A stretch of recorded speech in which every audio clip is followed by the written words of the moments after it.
And Eric, Happy New Year to you, buddy. Welcome back. Hey, Dale. Happy New Year. Happy New Year, Eric. So it's a Happy New Year because that's what we say. But, you know, I read your tweets and I get your promo email, and I know what you're saying. You're ahead of the curve, Eric, on what's going to happen here. So if you'd like to share your screen, maybe you have some visuals for us to understand what we have to look forward to here. Sure. So I'm going to share my last weekly update, my last weekly chart book. I do these chart books and these short video updates every week now. Okay. Can you see this? Yeah, week 52. Sure. So this was just going to skim through. Basically, what I'm going to show on the chart here is where we stand in terms of the direction of growth and the direction of inflation to start 2023. Now, nothing I'm going to show is what we call, Dale, a leading indicator. So nothing is going to tell us where we're going. This is just going to define where we are. So this chart that I'm showing here is where we are in terms of real growth. This is index that I use. It's not super proprietary because the 6 components that I have listed here are the 6 components that the NBER uses to date business cycles. So we have real income, industrial production. We have both measures of employment, both the establishment and household survey, retail sales, consumption, et cetera, et cetera. And what we see is that growth peaked at a crazy elevated level in the middle of 2021, and we've since slowed to about 1.5%. Over the last 10 years, the longer term trend has been about 2%, so we're below trend. And this is measured on a 6-month annualized basis. So basically, over the last 6 months, growth has only been about 1.5%. If you go on an even shorter term basis, like a 3-month growth rate, it's down at 1%. So we're slowing, and the short-term momentum is also to the downside. So again, this is just coincident. This is just defining where we are. This doesn't tell us where we're going, but where we stand right now is we're very close to a actual recession, which would be defined by this coincident indicator registering negative growth, because that would mean that as a collective basket across all sectors of the economy, employment, production, consumption, you'd have negative growth. The reason we're not in a recession yet, despite the 2 negative quarters of GDP, is because the collective basket of all of these indicators was actually still positive. The negatives were coming from drags on inventory and some more one-off things like that. So that's where we stand in terms of growth. The inflation rate, this is the CPI. Again, this is measured on a 6-month annualized basis, peaked in the summer of 2022, and now it's coming down, and it's coming down quite quickly. And if you use the Cleveland Federal Reserve, if you're familiar, Dale, they put out an inflation nowcast. It's sort of like the Atlanta Fed's GDP nowcast, but they have a kind of a rolling updated model of what the next monthly number is going to be. And I think right now the latest update has the November CPI reading at a monthly of 0.12%. So if you plug that in, the 6-month annualized growth rate would drop to 4.9.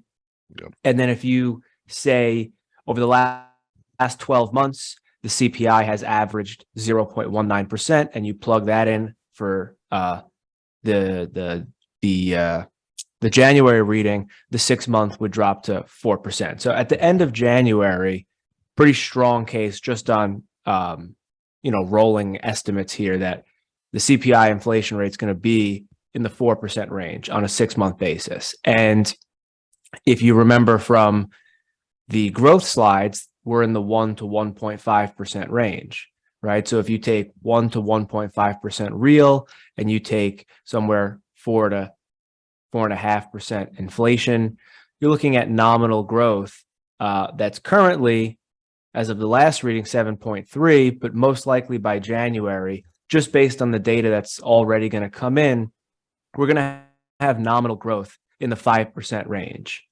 Why that's significant is because the terminal Fed funds rate, or the Fed funds rate that people think that the Fed is going to stop at, is getting pretty close to 5%. So you're going to have the Fed funds rate be above short-term measures of nominal growth here pretty soon, which makes, flips the situation pretty quickly from one of easy monetary policy to one of extraordinarily restrictive monetary policy. Okay. Do you think they're going to follow through despite inflation figures falling? I appreciate yesterday's newspaper, but we're kind of here to look at tomorrow's newspaper. Yeah. So I think that it doesn't really matter. So I think that they're going to go again in February because they can't really change their mind, I don't think, between now and then, considering it's February 1st. But they may err on the more dovish side and just raise rates 25 basis points. Okay. That would bring the Fed funds rate to 4.75%. Powell has said that, and the prevailing wisdom around inflation is that you have to get the Fed funds rate above the level of core inflation. Powell said that he wants the Fed funds rate above the level of core PCE. And Powell sort of used this 3-month, 6-month, 12-month average as a barometer of where inflation is because they don't want to get head faked by 3-month inflation falling, but then the longer term measures of inflation staying high. So he kind of alluded in one of his press conferences that he looks at the 3, 6, and 12 month and kind of averages them together for where we are. Yeah, he's haunted by the ghost of the 70s. Exactly. So right. Okay. This chart shows, the green line is where we are today. The next two are just the Cleveland Fed inflation nowcast estimates. So these are just sort of what most people expect are going to come in the next month or two. And even if it's slightly above or slightly below, these numbers are pretty much in the range. So the 3-month is going to be at 3.5. The 6-month and 12-month are going to be 4 to 4.2, 4.4. So you take an average of the three of them, and basically at the end of January, core inflation as measured by the Federal Reserve is going to be about 4%. But even if they just hike 25 basis points, they're going to be at 4.75. So I think the markets are going to like that, Eric? So I think that if they hike 25 basis points, that's already pretty much priced in here. But I think what's all of this setup was building up to a broader point, which is that coincident measures of growth are very close to recession. Nothing I said was a leading indicator, but if Dale? Yeah, I'm here. Okay. So the leading indicators, without getting into all these charts, tell us that this growth rate is definitely going to slow further. So all of this is building to the fact that by January, which we're in right now, so this is pretty much data that's already happened, the economy is going to be on the cusp of a recession.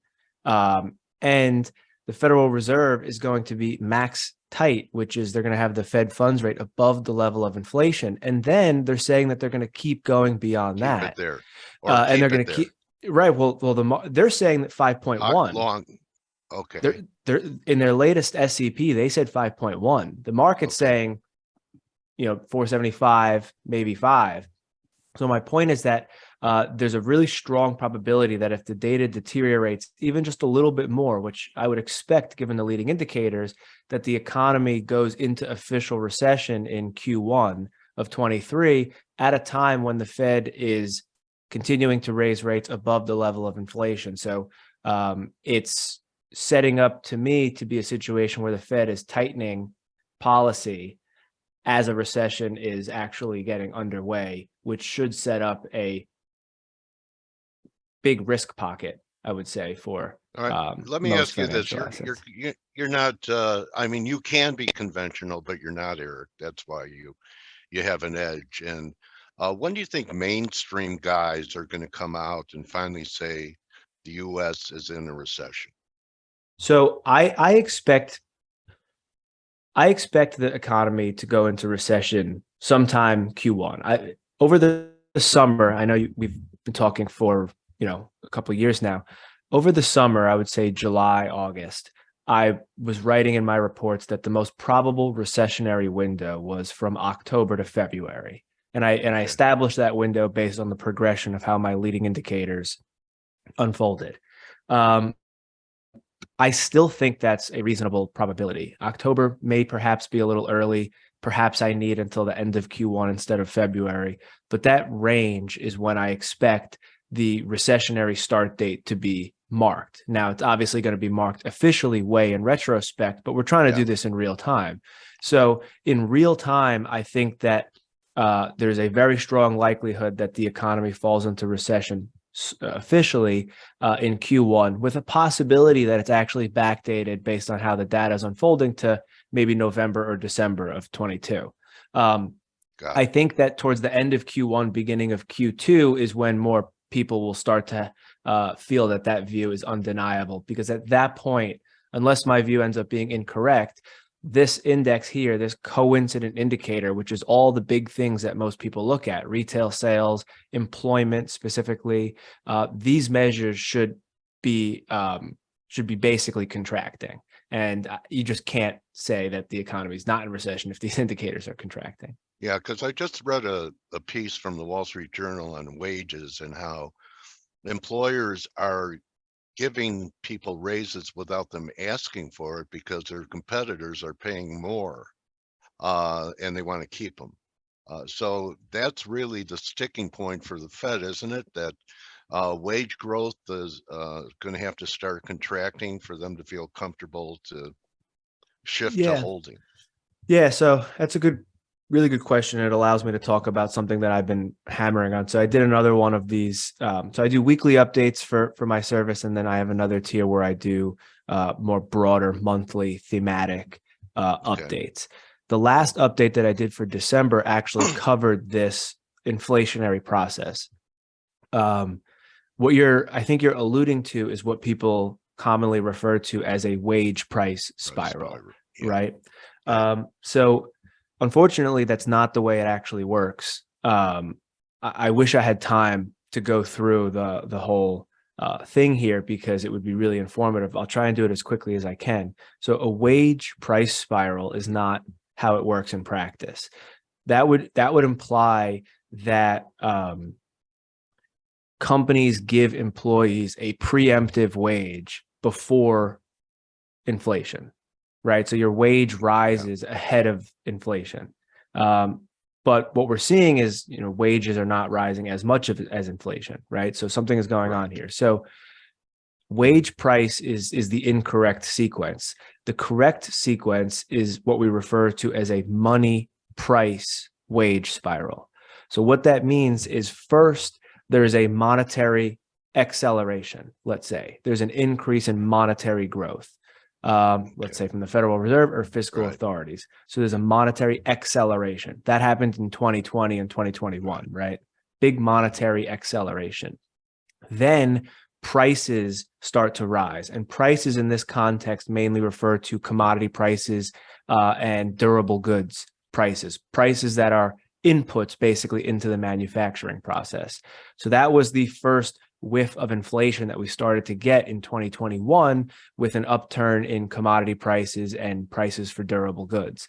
Remember, wages really weren't a story at all until the second half of 2022. So we haven't even got to wages yet people are thinking that wages lead the inflationary process.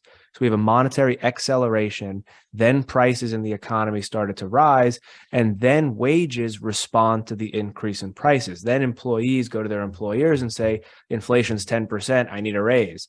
And they hope to get 11%, but they're only getting 6%, right? Okay, or Tony 7%. says he got 1.5 last year. Right, And exactly. he wants us to send his employer a letter so about what others are getting. So money price wage, and then if the Fed continues to stimulate monetary growth, which they did, so you had a monetary acceleration in 2020 and 2021, prices started to rise in 2021 and early 2022, then inflation wages started to rise in mid 2022, end of 2022. Now, if the Fed or the economy was able to continue generating monetary growth, then you'd continue to have this money price wage upward spiral. However, that's not what's happening, because if you go back to the sequence, what's the Fed doing now? Monetary deceleration, right? So the Fed's contracting monetary policy. Right. So the Fed started to contract monetary policy, monetary aggregates in the beginning of 2022. Then what happened? Prices throughout the economy have started to fall. Stock prices, home prices, commodity prices, used car prices, freight prices, any price that you look that's tied to the goods or cyclical part of the economy, all of those prices have undoubtedly started to come down. Now you could say they're not down to where they were before COVID. Granted, sure, but directionally they're not going up, they're now going down. So you have monetary deceleration, then prices throughout the economy fall, and then you have wages or the service sector. So to the extent that the Fed maintains this position and they're not stimulating monetary growth, then wages are going to start to come down probably in the first quarter, second quarter of the year based on that sequence. So it's not a wage price, it's a money price wage. Right now, you have a very significant monetary deceleration. You have empirical evidence that prices throughout the economy are falling. So that tells you that wages are going to start to come down now. Okay. So this will overcome the Great Resignation and the basically, isn't it a Right. secular And labor shortage that we have people now? say, well, wages are sticky because nobody gets a decrease in salary. Of course, that's true. Nobody ever gets a decrease in salary. Right? Very unusual to get a decrease in salary from your employer. The way that it works is there are layoffs that occur. And then in order to get a new job after you've been laid off, a lot of times you accept a salary that was lower than what you had before just for the sake of employment. So it's synonymous with layoffs. It's not that you are working and you're making 60,000 and then your employer tells you now next year you're making 50. There will be layoffs that occur. That has to happen for the economy to be in recession. If there are no layoffs, then the economy would avoid recession. But in my view, the economy will experience layoffs most likely, I think, as early as the first quarter. I think there's some evidence that it's actually already beginning in some of these coincident indicators. So once layoffs start to spread throughout the economy, there will be a group of people that try and get employment again. And those wages are generally at significantly reduced rates. And that's what puts downward pressure on wages throughout a recessionary period. Yeah. I wanted to switch gears to housing because I'm wondering how people are able to live indoors nowadays with their houses no longer being ATMs, no government subsidies, and yet they don't want to go to work. Is everyone in their parents' basement right now, Eric? How are they doing it? How are they affording the housing? To live? Yeah. Well, the standard of living. Debt? Well, the standard of living is declining. So, Yeah. This whole exercise of the pandemic followed by extreme stimulus created a big boom. Now we're experiencing the back end of that boom, which is the inflationary after effects. And if you take, real disposable income per capita, that includes all the stimulus payments. That's the best proxy for the standard of living. It's lower than it was before the start of COVID. So, so people have just basically have had a lower standard of living forced upon them as a collective society. Obviously, we know there's a huge spread between maybe 1% and the rest, or the top 20% and the bottom 80%. But on a per capita average basis, we've just taken a pretty significant hit in our collective standard of living as a result of the high inflation rate that was really channeled a lot through the property sector and the housing sector, which is why it was particularly damaging. How about for the top 20% that have taken 25% hits in principal on stocks and bonds, and their real estate, their properties are not. Yeah. So what you're referring to here is the wealth effect, and Dale, from talking to me, I really try and only say things that I know are backed by some good data. And while at face value, it may seem like your stock portfolio getting clobbered would be bad for consumption, what the data shows is that the wealth effect up or down for stock prices isn't that strong. It's not that strong. Because real estate would be stronger, right? Exactly. The data shows a very strong correlation between real estate prices, or a much stronger correlation between real estate prices and consumption, or the wealth effect you could say is operative for real estate. It's not that operative for stocks, because unless you're like an uber billionaire, nobody takes a margin loan against their stock portfolio to consume things, right? But a lot of people would take a HELOC, right? A lot of people would borrow against their home, and it's a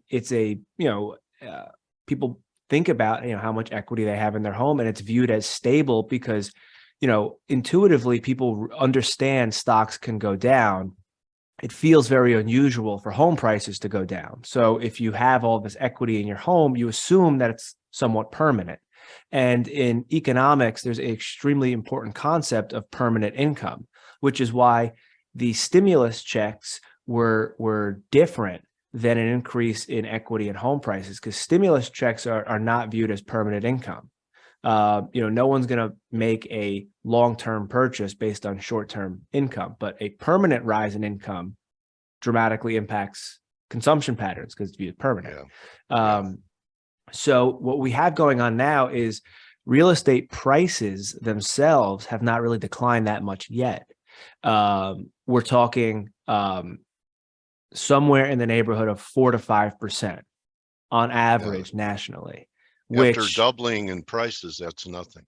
After doubling in prices, right? So, however, it's very, very regional this time. I encourage everyone to go to my Twitter account, and I'll try and pull it up here. I think I have to stop the share and reshare it.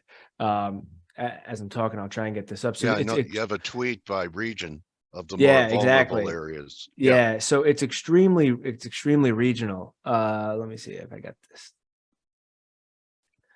So the national right now is down about 2.4%, but this data is for October. We're obviously in January now. So once we get the November and December data, this is likely to be basically 4 to 5%. But what we see is that it's extremely regional. So San Francisco, Seattle, San Diego, LA are down 7 to 10% on average. And once we get the November, December data, it's probably more going to be like 12 to 15. 12 to 15% declines in the housing market in a matter of 6 months is very extreme, right? That would be a 20 to 30% annualized pace.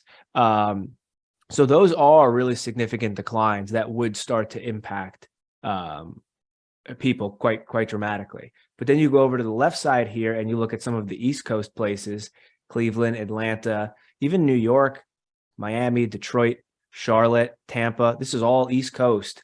They're barely down, right? 1 to 2%. Now we'll get the November, December data. Maybe that'll be why. I mean, 4%. Especially places like New York. So supply. Okay. I tell you, I live in New York. It's impossible to build a community of single family homes. You go out to some places like Phoenix, and I know that they have communities where they're building thousands of homes at the same time. No shortage of sand out there. Yeah, so there's more speculative boom towns in the real estate market, and New York is hardly ever a speculative boom town because you just can't build anything. Phoenix, Vegas, Austin, which is not listed here. Those tend to be your spots where home builders really build a lot and then suffer a lot when things bust. But basically the point that I'm trying to articulate here is that the real estate price declines have just begun. Price lags volume. We've seen the volume in the real estate market collapse all throughout 2022. Now the prices are starting to decline. They are declining everywhere. I know people, real estate is extremely local, so people will say it's not declining in my city, and that very well may be true. But we have the data here. They're declining nationally on average, about 4 to 5% so far. You may be in a market where it's not declining, but we use the national average, 4 to 5%, let's call it. That's not extreme, but I'm pretty sure it's not going to stop there, given the momentum that we're seeing and the fact that we're not likely to receive extreme monetary easing in the next several months. So I think based on the data I have now, I think that we could be looking at something like 12 to 15%. Declines on average on a national basis, probably throughout 2023. At the worst. As of right now, I mean, it's really hard to say based, because it really depends a lot of what shocks occur and unexpected Yeah. events, but just based on what we've seen from a monetary tightening standpoint, where rates are and the declines we've seen in volume. And then I also do some calculations on, average level of home prices relative to income. So it depends if we fall back to average, do we overshoot and go below average? Like it kind of depends where we settle out here. But I think that you could be expecting on a national basis somewhere like 12 to 15%. But that's pretty extreme, Dale, if you think about the regional disparities, because that means you're going to be 20 to 30% declines in some areas. And that is starting to get close to on par with some of the declines we saw in 08. Granted, you had a huge run up and then a huge decline, kind of back to where we started. But if you spent money based on a phantom equity gain that has now completely been erased, that could potentially be problematic. All right, last question, Eric, and best guess. What kind of landing are we going to have? Soft, hard, crash? What kind of landing do you think it's going to be? I think that you have to be thinking various degrees of hard. I don't see how, with the data that we have, it could be soft. I mean, I'm willing to be surprised, and I'll certainly give my honest reading about what I see happening, but there are too many indications to me that would tilt the balance towards hard. How hard completely depends on what type of shocks we get when the recession, or if the recession really gets going. Once there are job losses, are there defaults? What sectors do these defaults come in? Who's credit holding? Events. Exactly. So credit events really can determine if it's, hard landing or crash landing, or what degree of hard it is. But it would be very surprising to me if by the summer of 23, so it'd be surprising to me if over the next 6 months we don't see most people gravitate towards this is going to be hard, or it is already somewhat hard. What a great way to start the year. Well, I'm being serious. I mean, informative, so that people have a grasp of what to look forward to, and how they handle their capital, and becoming too aggressive in this environment. So any asset classes, I know it's not your bailiwick, but any asset classes that your subscribers are asking you where they should sit? Yeah, I think it really depends on how you normally structure your portfolio and your risk tolerance, but I'll sort of give my my standard answer across the board. So basically, if you're an equity investor, like a long only equity investor, you probably want to be tilted towards your more defensive type sectors, which traditionally are things like utilities, consumer staples, healthcare. You could even these days get style factor ETFs, so like low volatility ETFs, quality balance sheet things. Any expression of defense versus offense, you want to be defense, right? In the currency universe, which you guys are much more experts than I am, you have these risk on and risk off currencies. So whenever there's a major risk off event, the dollar tends to appreciate, and then your more cyclical currencies like the Australian dollar, Canadian dollar. You think about any of the commodity producing currencies like New Zealand, all of those things tend to trade with the cycle. So I would be on the bearish side of any of your cyclical currencies, and I'd be on the bullish side of your dollars and your things that represent safe assets. In the fixed income world, I'd be very cautious of anything credit related, right? Because I'd be extremely worried about credit spreads widening, which we really haven't seen right now. If you want to be super cautious, I think you have an absolute layup on the short end of the treasury curve, with treasury bills paying almost 5%. That's a really conservative, no brainer. And if you're more speculative and you want to try and time when the Fed is going to stop hiking and then start cutting, eventually there's going to be a huge opportunity in long duration bonds. But at the moment, you're still kind of battling the Fed of when they're going to stop and when they're going to cut. That's kind of broad how I'm thinking about asset classes. You just basically any expression of defense, in my opinion, is preferable to offense. I think that this is not a time to be taking risk. I think it's a time for caution, and I think you're getting paid to wait. So I mean, man, 4 or 5% to wait out a potential recession is pretty good. Yeah, great teams win with great defense. You can't lose if your opponent can't score on you. That's a good point. So in our business, we're talking about taking hits. while you're out there swinging the bat or That's striking right. out. So Yeah, that's right. really appreciate you, Eric, and you being here to start off our year on F.A.C.E. And we're fans and hope that you continue to mushroom in 23 even faster than you did last year, which was amazing. Oh, thank you. And I appreciate you guys letting me be a friend of the show. You are.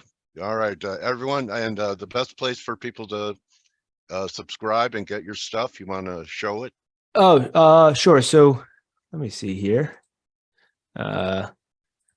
Everyone should follow me on Twitter. If you don't, that's the best place to get my live updates. And then you can go to epbresearch.com. I have a button here for free weekly updates. I kind of send a weekly email recap, which kind of gives you my favorite chart of the week and some bullets that I'm thinking about. And then we have a couple of services. The one that I showed today was the silver tier, which you get the weekly chart deck and video. So it's kind of 4 to 5 minutes. I walk through all the economic data that came out that week. What does it mean? What does it mean for the economic outlook? So those are the best places to kind of keep the tabs name on what for I'm your doing. services is very timely too. They all look pretty good. Yeah, All they right, do. buddy.